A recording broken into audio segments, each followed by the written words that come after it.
ډیورنډ کرښې ته څیرمه د پاکستان پوځي تحرکاتو او د اغزن تار درولو دغې سیمې ته نږدې اوسیدونکي اندېښمن کړي دي.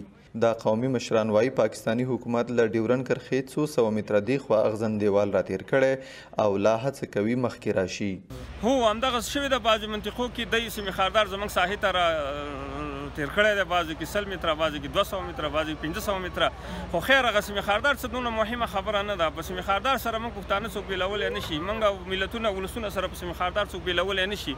دا زه خپل ولسونو ته هم ډاډ ورکوم، هم د پاکستان او افغانستان په سیمې باندې سره موږ نه بېلېږو، زړونه هم سره یو دي، نو سیمې سره قلارې پروت دي. وایي د پاکستان لخوا ډیورنډ کرښې ته څیرمه تحرکات او اغزن دیوال رامخته کول دوی ته د اندېښنې وړ مسله ده.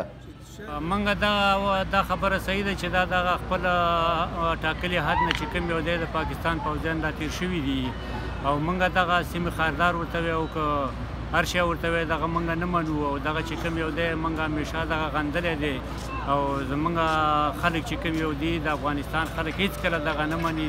که څه هم عام خلک د پاکستان د پوځي تحرکاتو او اغزن دیوال رامخته کولو ته اندېښمن دي، خو حکومتي چارواکو ته دا کار مهمه کیسه نه ښکاري.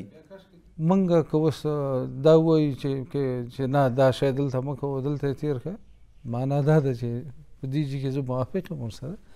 هغه خو نو دوی پوهېږي او کار یې پوهېږي، ولې منګه هغه دایه چې منګه یې لرو او د افغانستان خلک یې لري او د افغانستان ولسونه او د افغانستان ټول اقوام یې لري، هغه خو د دې نه لوړه دایه ده. د ډیورنډ کرښې دې غاړې ته پرتو سیمو باندې کله ناکله د توغندیو بریدونه هم کیږي چې افغان حکومت یې د دغه هیواد د دښمنانو کار بولي، خو ځایي اوسیدونکي ادعا کوي چې توغندي د پاکستان له اړخه پرې توغول کیږي. څو میاشتې مخکې د کونړ په سرکاڼو او اسداباد کې لګېدلو توغندیو ته په غبرګون کې د افغانستان د ملي امنیت شورا مشاور حمدالله محب ویلي چې دښمن غواړي په دې کار سره ولسي وګړي له سیمې ووځي او دوی خپلو موخو ته ورسیږي.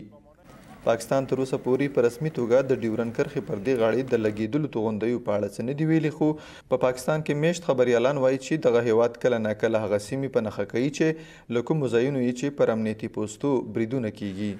اسلام آباد کې میشت خبریال طاهر خان څه موده مخکې دویچه ویله سره خبرو کې وویل پاکستاني چارواکي وایي د راکېټي بریدونو اصلي موخه یې هغه وسلوال دي چې د ډیورنډ کرښې له دې غاړې پر پاکستانیو پوستو بریدونه کوي، هغه څه چې افغان حکومت یې ردوي.